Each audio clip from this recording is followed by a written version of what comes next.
Are your oration skills, is that an art, do you think? I think that if you don't have the ability to make other people understand exactly what you think, that you're going to struggle. But is it an art? Like when I watched you with PBD and you got in these zones, and you do it all the time. I mean, you're doing it right now. You get in these zones where it's just like you're just flowing. I mean, it's almost, you could say it's a God state, right? It's a flow state, and it must feel really good. It does. Yeah, like it feels good that you never run out of things to say, and it feels good that I already have 10 things I want to say lined up before I say the first ones. And you know how to say them perfectly, and your voice is clear and resonant, and you're embodied in it. It's a skill. It's a skill. Well, but it's almost like an art, because I was watching you and I was thinking, this is like watching, Charlie Parker play the sax or Michael Jordan play basketball. I mean, you really, and people might say, oh, those are exaggerations, but I don't think so. I don't know that I've seen somebody who's able to do what you do. But that's emotional. So we'll talk about how I'm actually quite a sensitive person. Yeah. I think the reason people believe what I say is because they can feel that I feel when I talk. Yes. And it's because I feel things. Yes. So I'm not a cold person at all. I'm just a person with a lot of emotion that I try and control and channel in the correct directions. But I think that, yes, it's a superpower to a degree. Well, I think that's why people are, one of the reasons that people are so drawn to you, because you let whatever wants to come through. And it's also why so many people hate me. Yeah, of course. Yeah. Because there's no light without dark. Yeah. There's no joy without pain. You can't have a rainbow without little rain.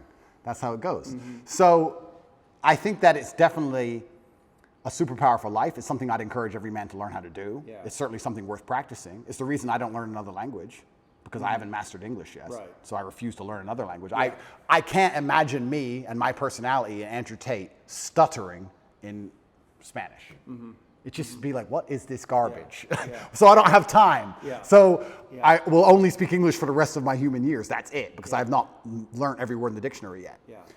But yeah, I guess to a degree it's a superpower. It's extremely beneficial in all aspects of life, especially relationships. I'm not going to lie.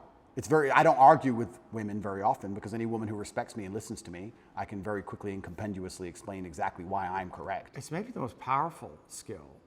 The most powerful thing about it is there's two levels to it. One, making people understand exactly what you think. Yes. And the second one is making them think what you think. Right. And if you can do the second one. Do you like to make people think what you think?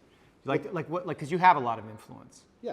And that's got to feel good. You're influencing people. You have this worldview. It's a powerful worldview. It's got all these things. And so you want to influence other people in some way to adopt that. I think that charity, even of itself, I think charity is probably one of the most selfish things you can do, which most people say, I'm giving money. I give $25 million a year. There's a website, tatepledge.com, you can see it.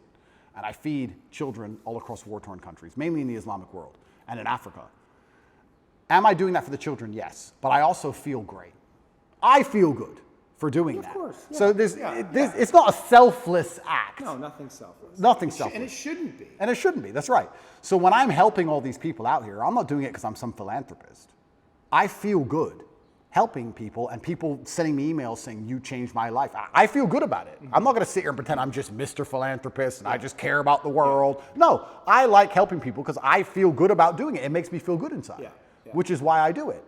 So yeah, I use my power to feel good. And I think the easiest way to feel good is to make others feel good. I believe that humans exist that way, and I think that's why we're societal animals. Even in jail, when I felt my worst, my goal was to make someone else smile. Because if I can make someone else smile, I would smile. So if on my worst days, I was my most charming, my most energetic, my most interesting, my most talkative. Yeah. I was happiest on my worst day because I decided that's how I have to be to stop myself feeling bad. Because I decided. I also feel like, it's kind of interesting.